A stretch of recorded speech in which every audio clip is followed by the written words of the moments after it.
Pemirsa, kita lanjutkan dialog. Kita masih terhubung melalui Zoom. Ada juru bicara vaksinasi COVID-19 Kementerian Kesehatan, Siti Nadia Tarmizi. Dokter Nadia, kalau kita berbicara soal AstraZeneca ini, kan sebetulnya banyak yang masyarakat yang kemudian menganggap atau merasa takut lah istilahnya untuk mendapatkan vaksin COVID-19 dari AstraZeneca, mengingat juga banyak sekali isu-isu terkait dengan penggumpalan darah. Bagaimana Kemenkes dalam hal ini pemerintah seperti itu memastikan kepada masyarakat bahwa vaksin AstraZeneca ini benar-benar aman?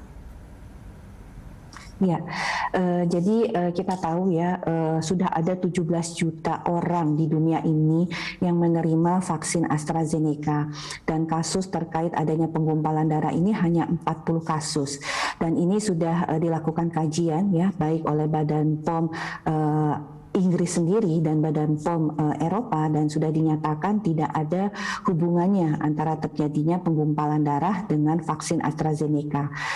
Angka kejadian dari penggumpalan darah yang terjadi di masyarakat itu masih jauh lebih tinggi dibandingkan angka kejadian pada orang yang mendapatkan kejadian untuk penggumpalan darah yang setelah mendapatkan vaksin. Jadi resiko terjadinya ini sangat kecil, dan masyarakat tidak perlu khawatir ya, karena kita semua sudah tahu kalau sebuah vaksin sudah melalui sebuah uji klinis tahap 3, sudah mendapatkan izin penggunaan dari Badan POM Eropa, bahkan dari Inggris, bahkan juga sudah mendapatkan izin dari Emergency Use Listing EUL dari WHO, maka vaksin ini sangat sudah dinyatakan sangat aman. Bahkan Badan POM kita sendiri juga sudah melihat bahwa manfaat dari vaksin ini jauh lebih besar dari efek samping yang ditimbulkan. Jadi masyarakat tentunya jangan mudah percaya pada berita-berita mungkin yang beredar, tetap menunggu apa yang akan menjadi informasi dari pemerintah, karena tentunya pemerintah akan sangat berhati-hati dan juga menjamin keamanan daripada vaksin, khususnya vaksin AstraZeneca ini.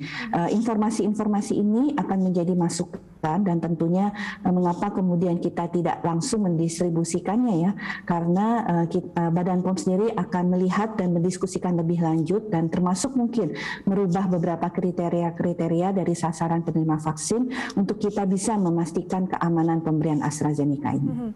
Hasil kajian awal, dokter, apakah sudah ada mungkin nanti didistribusikan atau diperuntukkan untuk siapa? Untuk kajian awal mungkin, dok?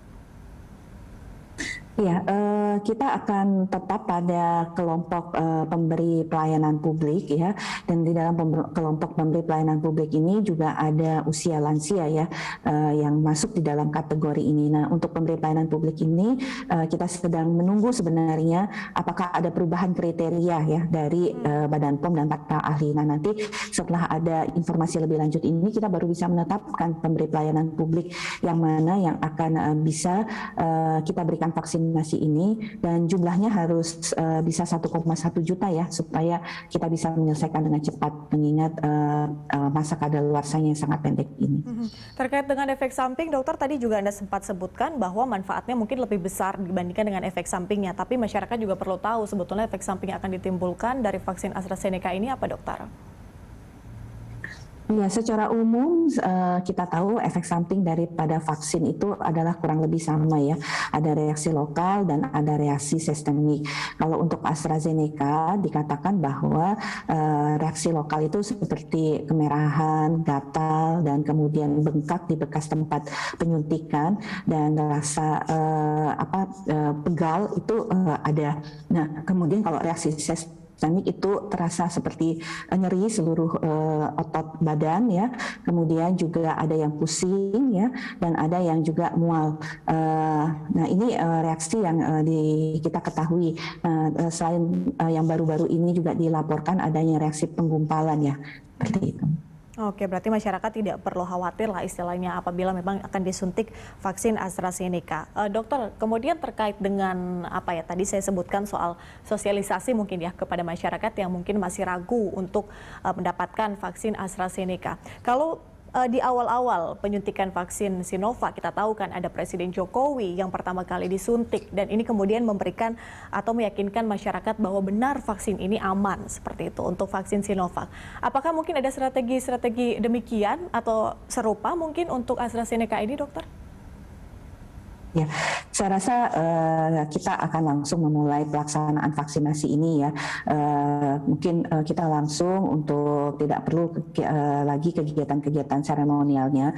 Dan nanti dengan pemberian vaksinasi ini kan sudah akan menjadi role model ya, artinya keteladanan proses dan meyakinkan masyarakat bahwa vaksinasi ini aman untuk digunakan oleh masyarakat secara luas.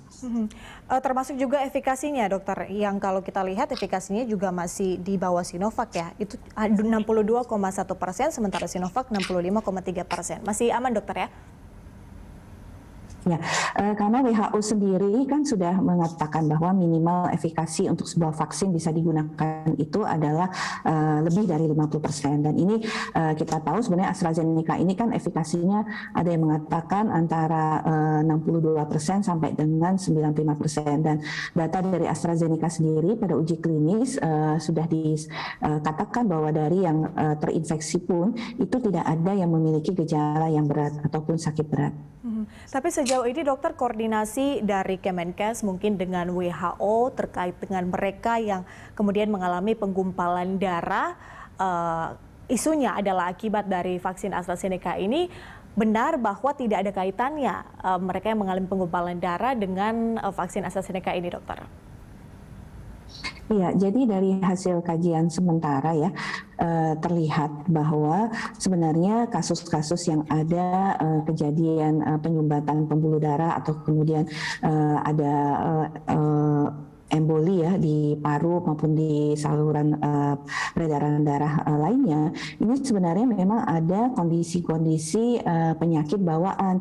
Jadi yang kita sebut sebagai underlying disease, misalnya ternyata memang mereka memiliki riwayat hiperkolesterol yang tinggi ya.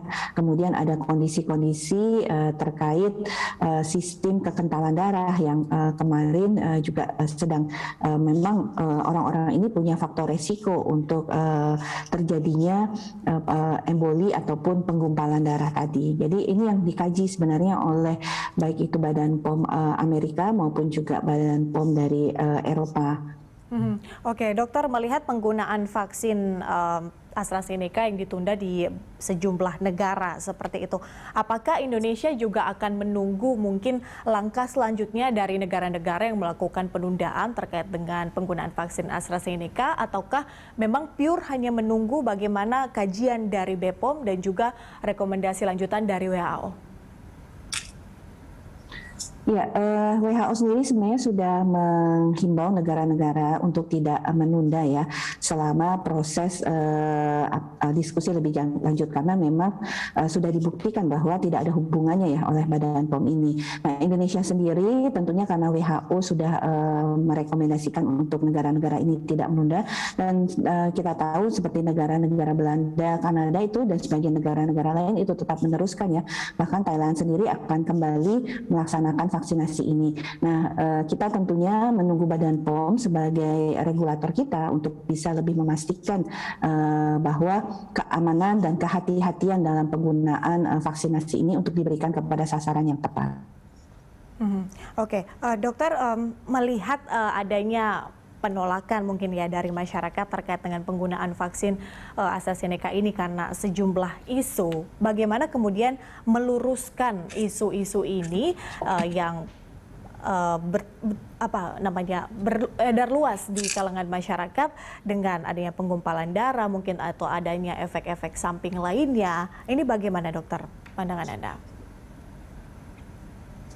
Iya, sebenarnya sebuah proses vaksinasi ya sudah banyak kita ketahui, dan sebagian besar kejadian ikutan pasca imunisasi itu tidak berhubungan dengan proses vaksinasi itu sendiri. Dan sebenarnya kejadian efek samping ini kan sudah kita lihat ya pada saat uji klinis tahap 3 dan sudah dicatat, dan ini yang menjadi salah satu tentunya dasar pada saat sebuah izin penggunaan vaksin itu dikeluarkan, bahwa memang manfaat daripada pemberian vaksinasi itu jauh lebih besar dibandingkan dari efek samping yang ditimbulkan. Oke, baik, Dokter Nadia, terima kasih sudah bergabung bersama kami di Good Morning Jakarta. Sehat selalu, dokter.